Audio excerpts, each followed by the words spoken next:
ahead. I'll be in Wellington tomorrow and Wednesday for Parliament before returning to Auckland on Thursday to meet with business leaders and health and social support service providers. We'll be back in the capital on Friday and then through the weekend.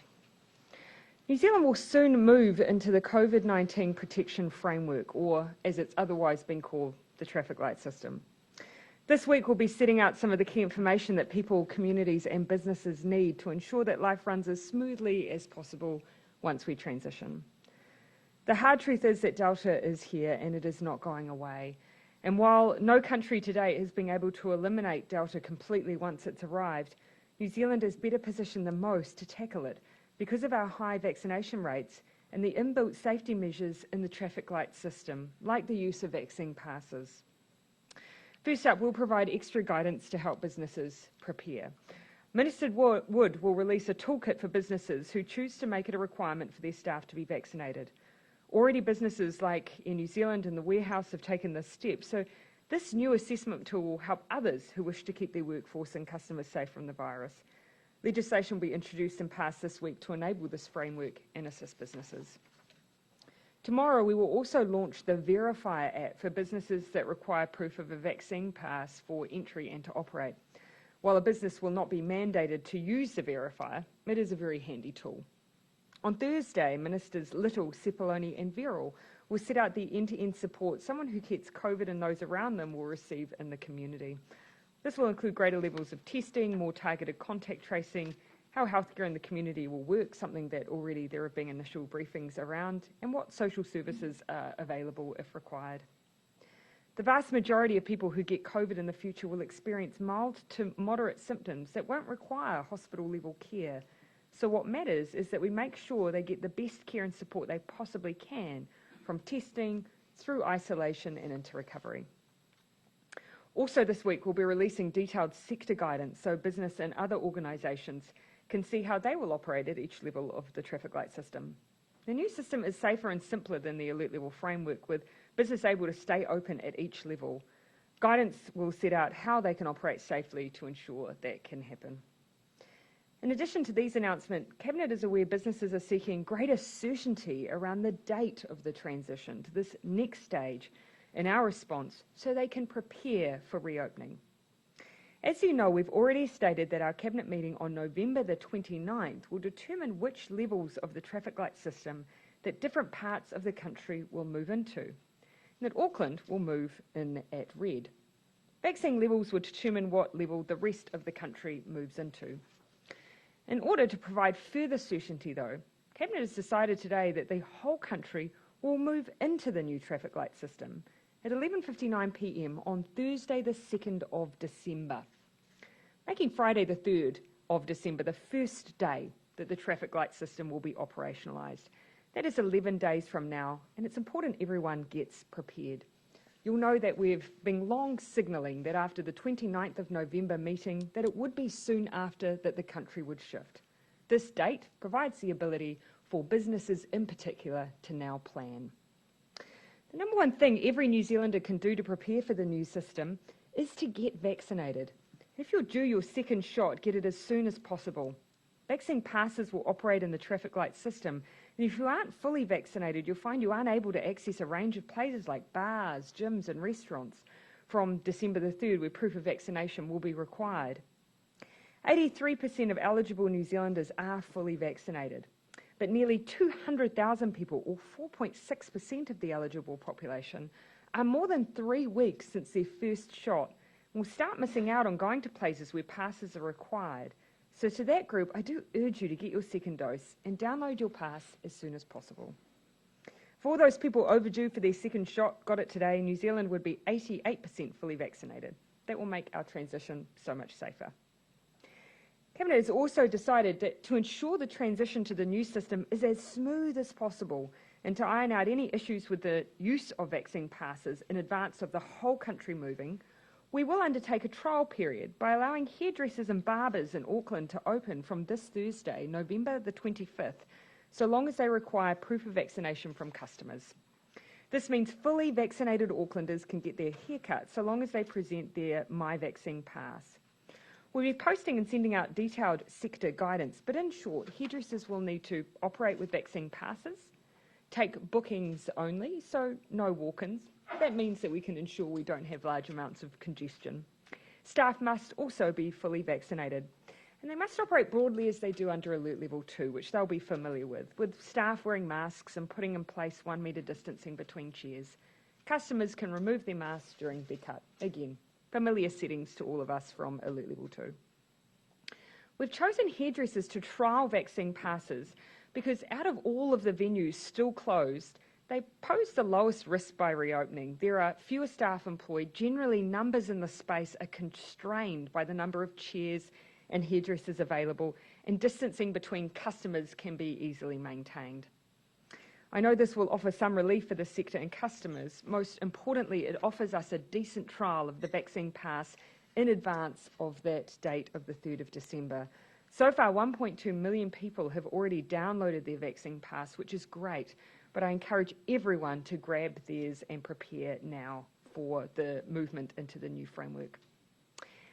As I said at the start, Delta is here, and we are now in the closing stages of preparations for the move to a new system that offers both greater protections from the virus, as well as greater certainty for business to stay open regardless of the level.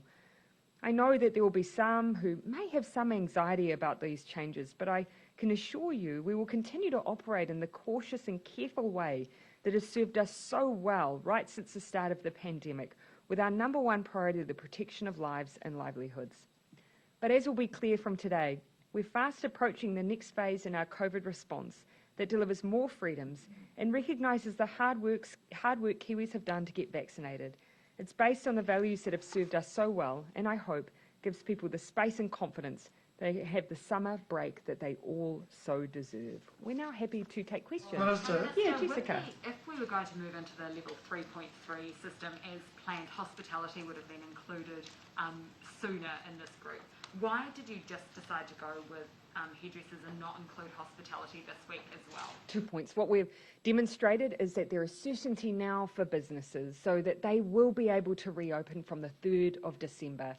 In the meantime, we have made a decision to allow one group to open. That is a group where by default the numbers are smaller, more confined, allows us to safely test the vaccine pass system before we all move on the 3rd of December. Why did you only announce the date today? Why didn't you do it last week? You said it would be 24, 48 hours. Why not give people certainty that they've been calling? So Cabinet has made the decision today that that will be the date. That's allowed us to consider the advice from officials around just the legal requirements, gazetting, putting signing of the orders, the notice period required. So the 3rd of December is the date we can confidently move the entire country into the new COVID protection framework. And then over to you, Barry. There's been another COVID death, a man in his 40s. Is this the youngest person in New Zealand to die from COVID? I'd have to come back to you on the latter, but I do want to just acknowledge the death, which is obviously very sad for this person's family. This is someone who's been in hospital for a while and unfortunately has died from COVID-19, and we'll check on that, whether this is the youngest death. And COVID modeller Sean Hendy says Auckland is past its peak of COVID cases. What do you think? What I would say is that the signs are very promising in Auckland, and on Wednesday when I join Minister Hipkins, I'm planning to show the updated figures of what the R value looks like, what the modelled number of cases, hospitalisations and ICU admissions look like. But what I can say is that you saw through last week that the hospital admissions and ICU bed numbers were not increasing. In fact, they dropped towards the end of the week, and they're hovering around 80 at the moment. This is a really good sign, and it's a reflection of the good work that Auckland has been doing by abiding by the Alert Level 3.2 rules, but also the impact of vaccination, which is quite profound. So I'll update on Wednesday about what the modelling has shown. Just quickly on another topic before I boost. Would you ever back down on Three Waters? Oh, look, we've made our decisions for all the right reasons. We cannot continue to have thousands of New Zealanders getting sick from drinking water every year. We cannot continue to have a situation where infrastructure is holding back our ability to build the houses we need. or a continuation of the situation where sewage is routinely released into our waterways. The status quo is not an option. If we maintain the status quo, ratepayers would be facing larger bills. We don't want that. That is what Three Waters is all about. Will you ever back down on Three Waters? No, we didn't take these decisions lightly. They've taken years of consideration, and they are designed in such a way that we retain all the things people care about: safe drinking water, the ability for locally them to be owned and managed, but us to actually turn around all of the issues we've had with water infrastructure to date. So Yeah, Barry. You're allowing hairdressers Yeah. to test the vaccination passport Yeah. system. You talked a couple of weeks ago about al fresco dining. You've got 25 groups in Auckland. Why not do it now? Why not allow them to do the test, or is the test for vaccine testing not up to scratch yet? No, that would not be, that's not the rationale.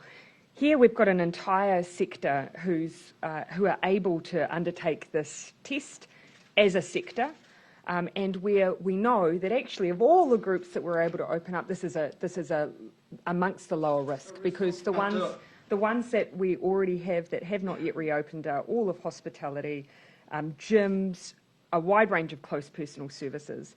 This is a sector where, by default, the number of people at any given time in a venue is going to be limited by default, where the number of workers are limited by default, and where we believe actually we can, at this earlier stage, safely test the vaccine certificates. One of the issues for hospitality and outdoor settings, one of the asks we had is whether or not we could change bylaws to enable a larger range of hospitality venues to be able to legally hold al fresco dining. We looked at that. There wasn't a simple legislative fix. It's quite a complex area of law. We haven't finished looking into those options, but it wasn't a straightforward option. So you're saying that the restaurant sector can't test as effectively at the moment as the hairdressing sector? No, that wasn't what I was saying. Forgive me. What I was saying was I hear the call separately that the sector has asked around us to explore enabling them to have more outdoor settings, because we've already said that they are safer than indoors. No, what I was setting out was the reason that we chose hairdressers is because of all of the current sectors unable to operate, this is probably the lowest risk one. Because, of course, then defining that only those hospitality who have outdoor settings might sound straightforward, but when you're drafting a legal order, isn't necessarily. Are you going to, can I just ask you one more? Are you Sure, going Barry. to ask Stuart Nash to apologise for calling the groundswell movement racist and anti-vax? Well, of course, look, it's for Minister Nash to explain the context of his own comments. Of course, his point was that he was referring to some of the material that he had seen in online forums, which led him to that view.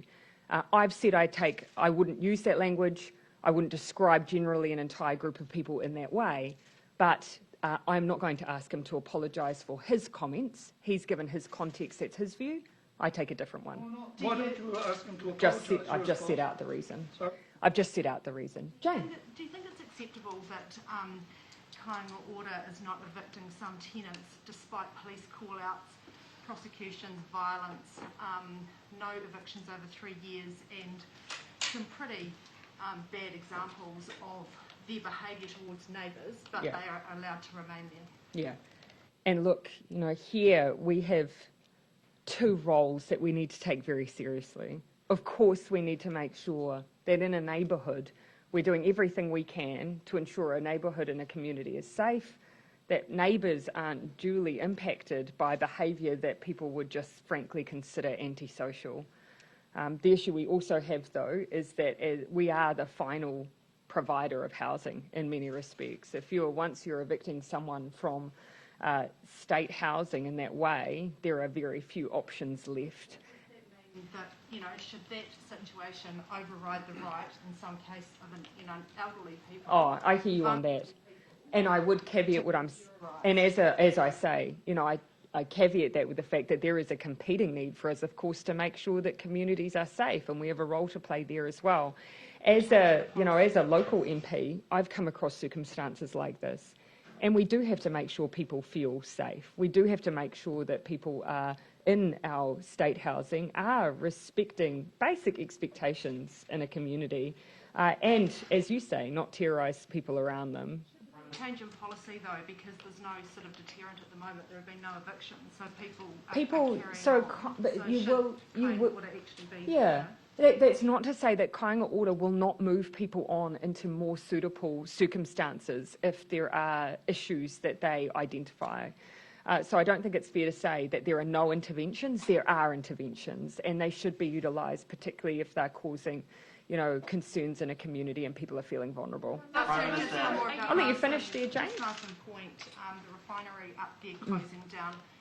Should or could the government have intervened to save those jobs and also to protect potentially oil prices in the future for New Zealanders? So one of the concerns that we rightly had were twofold, just the impact on the community, and there will continue to do work locally with the regional economic development teams around ensuring that those high-skilled workers that we're doing everything we can to make sure that they are utilised and retained and supporting that work. The second concern that we had was security of supply. The advice that we've received is that these changes pose no greater risk to security of supply than what already existed with the terminal acting as a refinery. So those were some concerns we've had. Those have been worked through, but there's obviously an extra piece now we need to do alongside to support the workforce. Yeah, Henry. In hindsight, do you have any regrets about the way that you communicated and presented the level 3 step changes? Polling that DPMC commissioned for your COVID response showed that you went from really high level of compliance and understanding with the level 4 rules to widespread confusion about the level 3 step changes. Well, of course, first of all, to point out what's really important is people understand them when we move into them. And I don't think there's any suggestion that when we've moved into those that it's been problematic. That's when we need people to really engage so they understand what's expected of them when they're there. Look, the call on us was twofold, if we can ease safely to do so, and it's not unusual all the way through. We've at least been flexible enough to step into new alert level shifts, and that's what we kept open. We signalled to people that if we were able to move, that is what it would look like, so that we could balance the need for people to plan and prepare, but also not to set an unrealistic expectation that it would be a straight move to 2. On the traffic light system, a lot of community events that are coming up have cancelled. There's places where VAX passes won't really be workable because they're unfenced, things like school galas. Yeah. Are they covered by this specified outdoor community event exception? And can you set that out a bit clearly? So across all of the traffic light framework, for the most part, if you're vaccinated, you can go about doing all the things you'd usually expect. So that's the most important thing to communicate about the new system. If you're vaccinated, you can go to hospitality, you can get your hair cut, you can go to a gym, you can go to large gatherings. What varies is just how large those gatherings are at different levels. And that's exactly the same as what we've had through our alert level system. Where we are making sure that we put out specific sector guidance is, as you can imagine, we do have to be quite particular in the way we're treating schools, because we've got large groups of unvaccinated children, we've got parents who need to supervise them. So that's an area where we will be putting out sector guidance this week that is quite particular to those venues. We'll do the same for local government, where they have events that are outdoor and where you don't have entry and exit points to check certificates. Finally, New Zealand doesn't publish at this point the vaccination status of its COVID deaths. Most other countries do. Is there a privacy concern there, and is there any move to maybe do that, maybe more anonymised every month or something, so you couldn't, pick one person out? Yeah, the issue to date has been it's been attributable to individuals. So obviously there is a privacy issue. I'm not going to say that as the numbers increase, because we're wanting to keep our deaths to a minimum, but it is something we will look at. And we do publish every day the vaccination status of our hospital admissions, a proportion that are fully vaccinated, and also can provide that for hospital for those in ICU. And of course, we also publish every day the vaccination status of our overall cases for the day. But it's just the very small numbers with deaths. Okay, sorry, I'll come to the core. One of the things that would be monitored in the traffic light system would obviously also be Tangihanga. Yeah. How would you be able to man Tangihanga, if they're not requiring vaccination certificates? How do you kind of keep a handle on that? Yeah, and in the same way that we already do with gathering limits, you'll see there these options. If people don't want to use passes, then they don't have to, but they are, then the size and scale is limited. Again, we already have the use of funeral directors supporting the management of gathering limits for funeral and tangihanga. And at the same time, marae, of course, have played a role as well. So it'll be no different. There is also, there will be guidance that goes out to support, as was under the alert level system, to support marae and the choices that they will make. But we expect that marae will choose how they wish to roll out these options that they will have. Are you concerned that there might be a backlash, like the government's trying to control how Māori are allowed to grieve No. for their loved ones? No, because this is exactly why we've created a framework where there are choices. If people choose not to use vaccine certificates, then they don't have to, but the gathering limits will be lower as a result. Can I just ask you about Auckland? I'll just kind of scan that around. Just Barry, if you don't mind, I'm just going to come to a few people who haven't had a chance, and then I'll double back to you. But Barry, quite a few people need to go, so I just want to be fair. Yeah, Mark? Quick question about Barry, Auckland. if you just a little more patience, and then I'll double back to those on time limits, which I think include the TVs. But Mark? Prime Minister, do you agree with the public health experts who say that as a result of opening the border on December 15, Māori will die as a result of that decision? Well, I've of course been asked a number of times around modelling where we actually don't have that level of specificity around the impact on different groups. We do, of course, across regions, but not to that level. And I don't know how accurately models would be able to determine that. What we do know is going to make the biggest difference is vaccination rates. We know now that the area where we're making the most significant progress at the moment is with our Māori vaccination rates. And that's, of course, where a lot of people are working very hard to ensure that's the case. We're now at 79.3% for first dose. But every day and every vaccine counts as a layer of protection as we move into the new framework. But the final point I'd make is, yes, the boundary opens on that date, but we also have requirements around the movement of those individuals, and we will also be in the COVID protection framework. In those areas where there are lower vaccination rates, we'll be using vaccine passes to protect those who are unvaccinated as well. Okay, I will come Jessica, then Barry, and then Gina.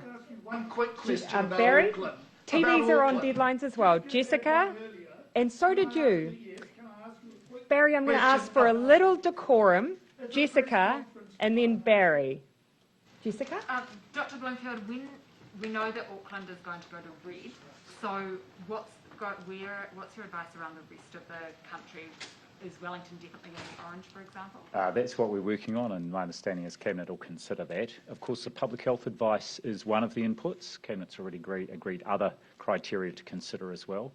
What I would say is that, as you can imagine, because this is the first time we're going into this framework, and as we have in the past, and as has served us well, we will be looking at it with a very sort of precautionary lens, and with a view to thinking about where we go in might be different from where things end up. So we want to not only give good advice about where we are to start with, particularly as the boundary opens in Auckland, but then thinking about what are the really clear criteria for moving both up and down within the framework. You've also heard that there's a case in a Tauranga rest home. What other details can you give us about that? I don't have any more detail about that. The only thing I can say of the 5 cases from the Bay of Plenty this morning, just one was unlinked, and the others were all known contacts, but I don't have any information about a case in a rest home. Okay, would anyone like to take ZB's question?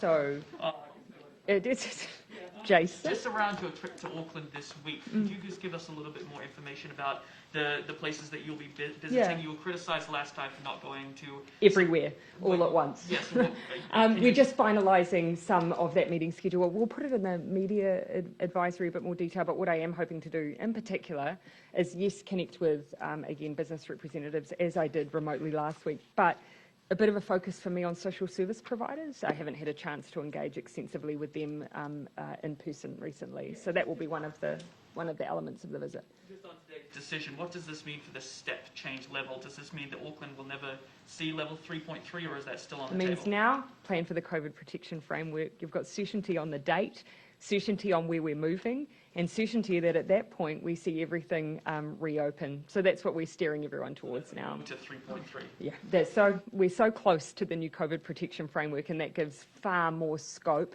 for reopening than the other step changes. As you recall, particularly for hospitality, they had caps on the numbers able to reopen. In many cases, I imagine it may have even been uneconomic for some.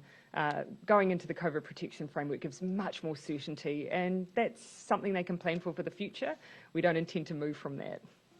To clarify Gina. on the hairdresser trial, are beauty salons included in It's that? just And why or why hairdressers not? and barbers. We've kept it quite confined. Again, because we're operating a trial here, we're able to define quite neatly who falls into that category, which is something we're required to do in order to provide the exemption for them to operate. And of course, we know that it is, of all of the things we can open, the one that we can do with a good understanding of the public health risk. A limited number of people can be in a facility at any given time by the very nature of those, by that industry. A limited number of workers, we can run booking regimes, and it gives us good feedback on the operation of vaccine certificates. Just to follow up on And then I'll come back to here. Dr. Bloomfield. Looking at the stats at the moment, you've said regions that hit 90% double dose will go into orange, but none of us look all that close. Have you got any data which suggests that we could actually get there? Yeah, so look, vaccine levels will play a key determining factor. We've already given some very strong suggestions about what we expect. Obviously, Auckland's going into red because of the outbreak. We will not be placing any region into green, and that is because we're in a transition environment. We don't want regions yo-yoing, and starting in green is an unlikely place for people to stay while we're transitioning at the moment, particularly with boundary changes. So as for the rest of the decisions which are made on the 29th, with a couple of days for people to then see where they will be moving. We will look at vaccine certificates, we will look at vaccine rates, we'll look at case rates, and that will be the major determining factor, but we'll also be pragmatic. So, a good indication is if you've hit 90% first dose is a good indication of where you're heading. Of all of the people who have had their first dose and are due for their second, got it today, how close will we be? Oh, well, I think at that point we end up at something like 86% double dose for New Zealand. So for many regions, they would be doing really well. But that's a strong message. 200,000 people are due their second dose. Please go out and get it. Make sure you're prepared for vaccine passes because they're coming very soon. Yeah. Anything further on that? Yeah, sorry, yes. Just on regional travel under the red system, some of the earlier Covid-19 information said that there'd be restrictions. So if for example, an area outside of Auckland were to be put into red, could they expect regional travel restrictions such as vaccination or... No, regional travel restrictions, will not be the norm. Hard borders will not be the norm. There may be occasions where there are localised lockdowns, where there may be some limitation on movements, but they will not be the norm. For the hairdressing from Thursday, what sort of trials were there for the vaccination pass? Yeah, so actually, perhaps Dr. Bloomfield could speak to this, but the team have been trialling the use of the Verify app. I believe they did work with a small number of businesses to early on trial the use of the pass, so it has been trialled on a small scale. The trial with hairdressers and barbers in Auckland give us a much larger scale to work with, but before the whole country moves, which we thought would be valuable to the rest of the country to have that larger operation. So just to confirm, there's been already some testing of the Verifier app, and it becomes available this week for people to, we'll announce that for people to use and get loaded up and ready to go. So we're making good progress there. Yeah. Issues arise from those trials? I think small tweaks. No, just, always just the key issue here is not so much the app, it's just how do you make it easy in operation for businesses who are doing the checking. So learning all the time. Okay, sorry, I've got Joe, Michael, Thomas, Ben. Just coming back to Gina's question earlier about deciding who goes into red and who goes into amber, how much of that is going to be sort of a decision at the Cabinet table for ministers, or is it a case of Dr Bloomfield and his public health team will do it on a case by case for each region experience? We will be provided with advice. Cabinet will then consider that advice and make those decisions. And then they will immediately, in essence, then be required, once we're notified, to be written into orders and gazetted. Yeah. I mean, in terms of that advice, is it sort of a, Dr Bloomfield, will you go with your team through each VHB, look at how many have got vaccinated, how many have got vaccine passes downloaded, etc., bundle all that together? Like, what level of detail are you going to be providing?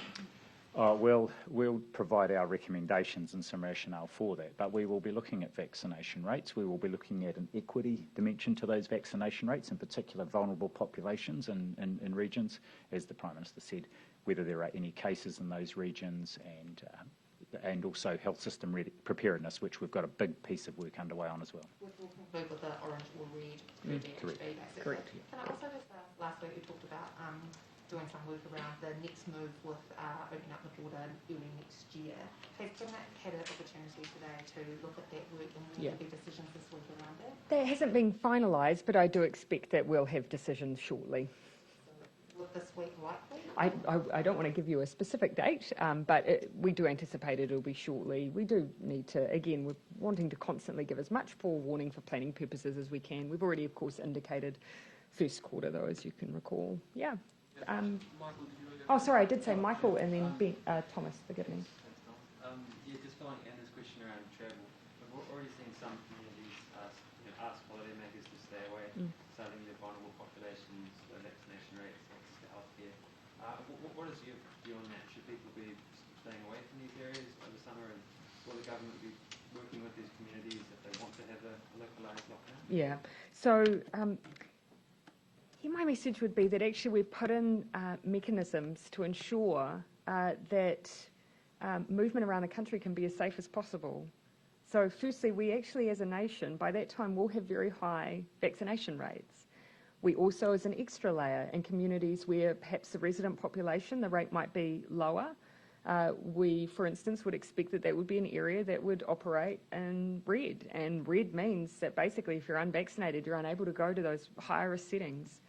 And so there are protections there, and so to anyone who has concerns, I'd say we've prepared to meet those concerns, to make sure that we've got measures that do ensure that those who are not protected by the vaccine are protected in other ways. Yep. These checkpoints do, start up again. Yeah. Like it happened early in the year. What would be your? So we do expect, of course, the police, we've already said, will work with local communities and iwi, particularly in the north, because that is an area where we expect there to be checks regardless, because that is where, of course, we will have Aucklanders potentially moving through, and they have a requirement to either be tested or vaccinated. So that is an area where we do expect there to be checks in place, and we'll continue to work with communities on that. For the rest of the country, any community there, I would again just ask that they work with their local police, because of course you do have to make sure that you're operating legally and safely with anything like that. Thanks. Just possibly looking quite far ahead. When New Zealand does open up to international tourists, is it expected that they will need to have a My Vaccine pass to enter venues, or because they'll be mandated to have vaccines coming into the country, is there going to be a different sort of regime? Yes, so of course we've ensured that our vaccine pass is able to be used. I know from the experience of other travellers, they've often used supplementary ways to demonstrate that they are vaccinated. We'll need to work through a bit more of the sector guidance, because it will be easier for them to produce their domestic vaccine pass than it will for them to log into a New Zealand process. But that's something I might just need to go away and get the official view. I know they will have thought through some of that level of detail, even if I don't have it to hand. Dr. Bloomfield, it appears that there's been a decision to move to once-a-week saliva testing at the Auckland boundary. I'm unsure if that's the same in the border facilities. What's the reason for this? Is this being driven by science or by the strain that lab networks are under? Always science. Always. So yes, we sought advice from our testing group, and the main reason for this is now a high level of confidence from both our experience here and the evidence that a saliva-based PCR test is as good from a diagnostic perspective as a nasopharyngeal test. Previously, we had it twice a week, and then if someone returned a positive saliva test, they had a nasopharyngeal PCR test to confirm. But we've agreed on the basis of scientific advice that actually they can be treated similarly, which means we can go down to weekly saliva testing. Which is what we're doing for PCR for nasal. Why can't you go to weekly? Weekly, because that's the same as what's required, expected around a nasopharyngeal PCR. Yeah, so we're not doing twice a week for nasal. Is that the same in the border? So it's not the same in the border facilities, I take it? It will be the same for our people working in the border facilities. That's right. Yeah. Yes. Can I just ask a really quick nuts and bolts, just a Hawke's Bay related question? Sorry. Apparently the DHB there was possibly only alerted to a case in the region because a family member contacted the DHB. What do you know about this? Is it correct? Why did the Ministry of Health? Was the Ministry of Health aware of the case prior to, and why did they not alert the DHB? Yes, so what happened is this person was tested in Auckland and then travelled from Auckland down to Hawke's Bay. When the positive test was notified by the lab and the person was notified and isolated, they were in Hawke's Bay by that time, the ongoing follow-up care was transferred to Healthline, and Healthline was making daily calls to that person. And one of the things that hadn't happened in the system, and we had a look about making sure we correct that, is they assumed the person was, I don't know if they assumed the person was still in Auckland, but we now have a flag in the system so that they will notify the local public health unit. But the daily follow-up was happening by Healthline anyway. So the DHB was kind of caught unawares. I mean, is that in those daily follow-up calls and stuff? Should they not be asked? Should it not be obvious where a person is? Yeah. Yes, and we've had our public health units right around the country looking after people in Auckland, for example, and doing the follow-up of those cases and whānau where they've required daily sort of public health unit follow-up. So this was just something that the system should have notified the local public health unit. It didn't, and we've followed that up to make sure that the system will do that in the future.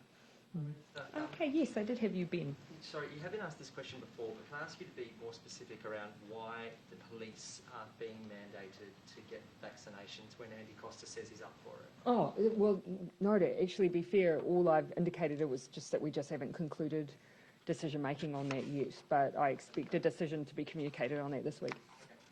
Can I also ask just about Australia is moving to quarantine-free travel systems with Japan and South Korea, I think I saw. Yeah.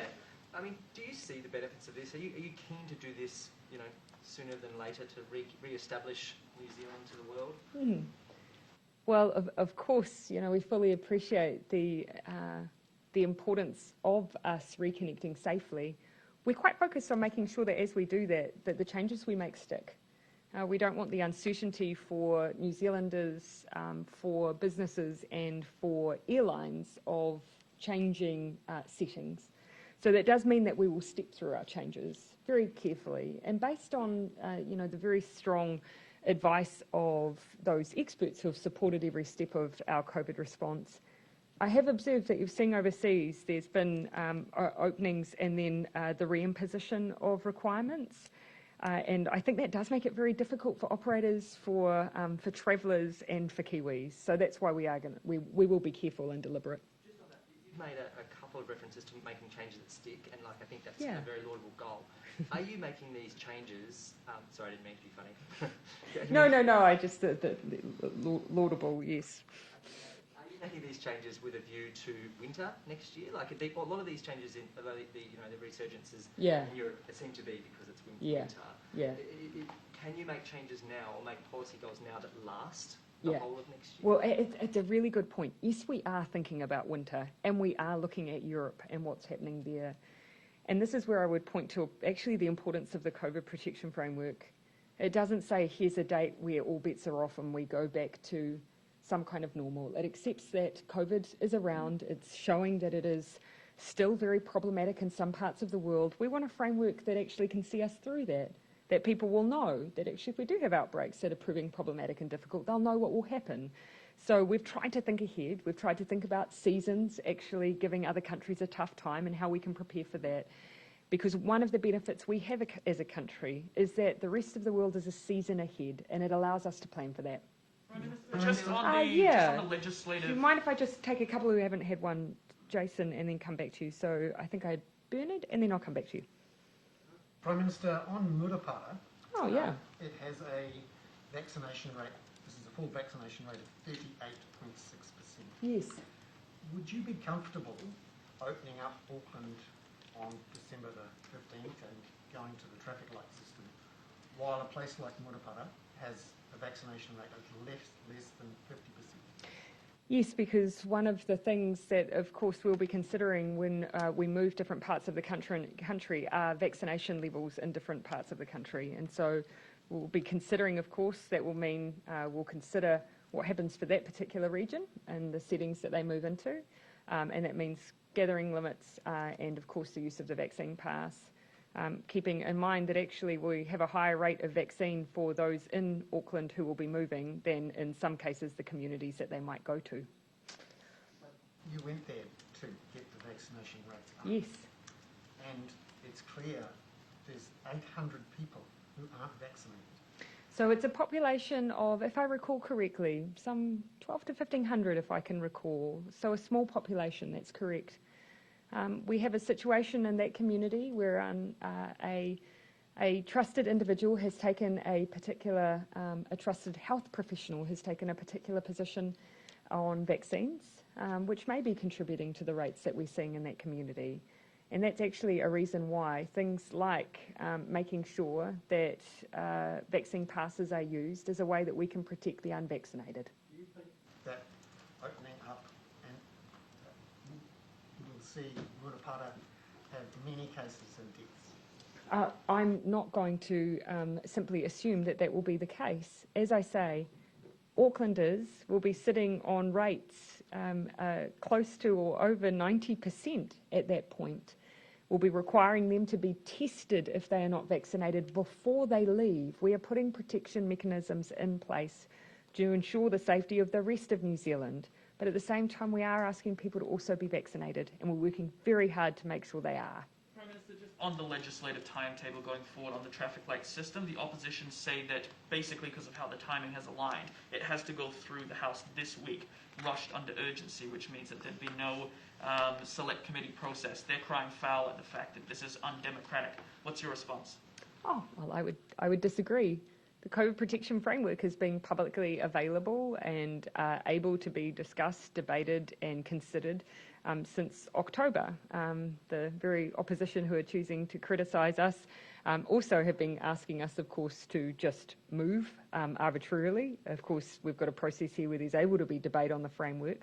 But ultimately, the decisions on when we move are actually based on the health situation, based on the outbreak, based on vaccination levels, rather than what's happening in Parliament. So it will have all three readings this week, this legislation? The timelines are, yes, that's my recollection for the legislative timetable. Let me go and just double check whether or not it's all the way through to completion, but that's my recollection.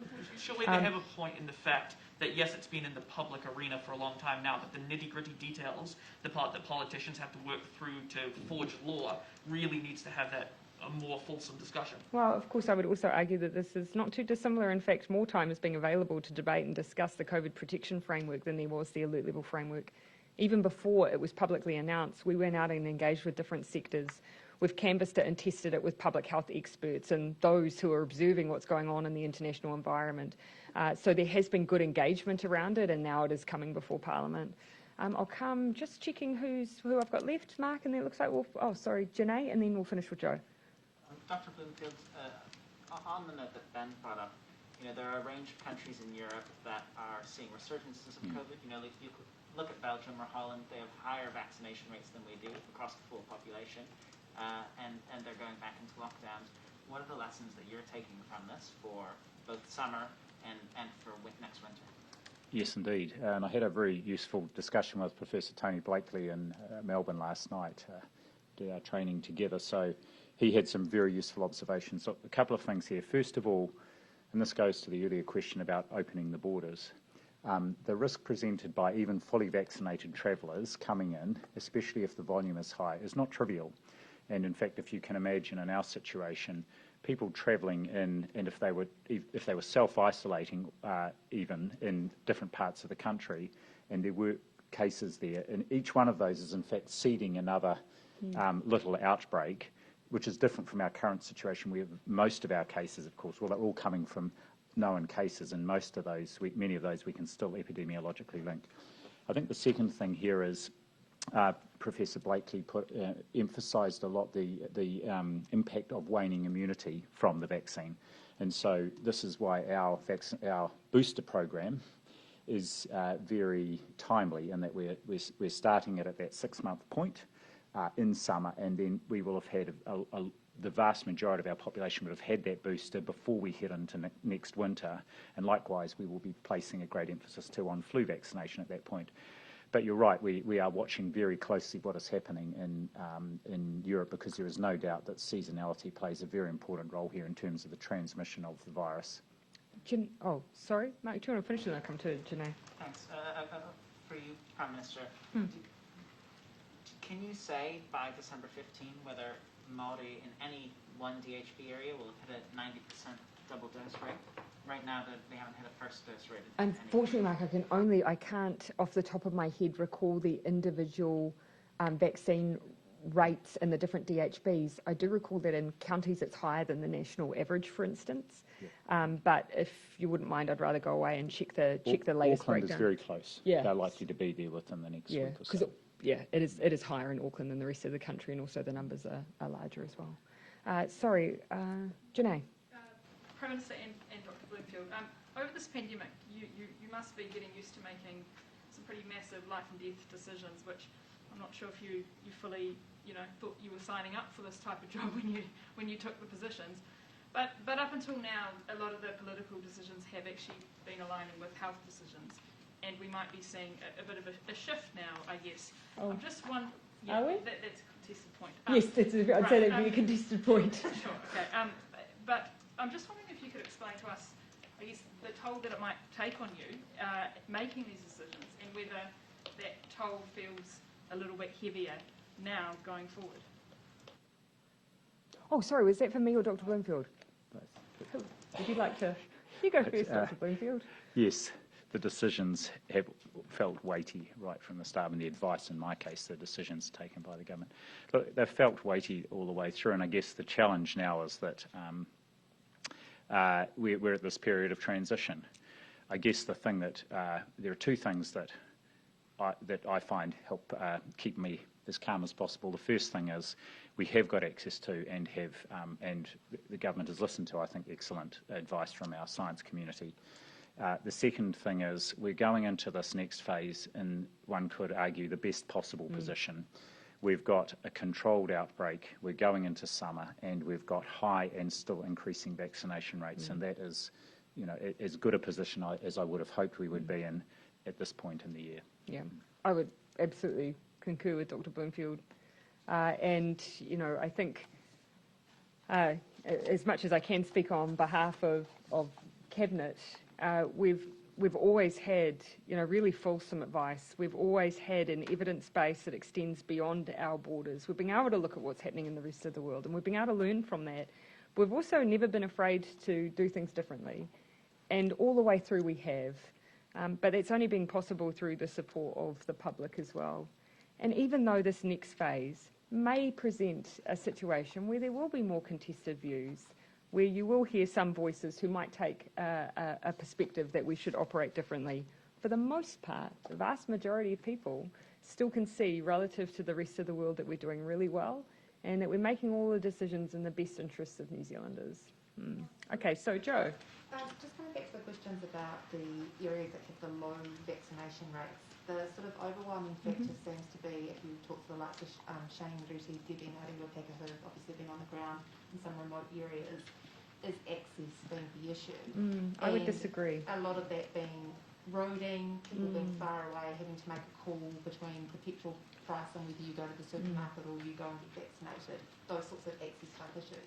Short of, I guess, paying for a whole heap of off-road vehicles, how are you actually going to get rates up in some of these remote isolated places, and what work are you doing from a health perspective and a political perspective to ensure you can do that?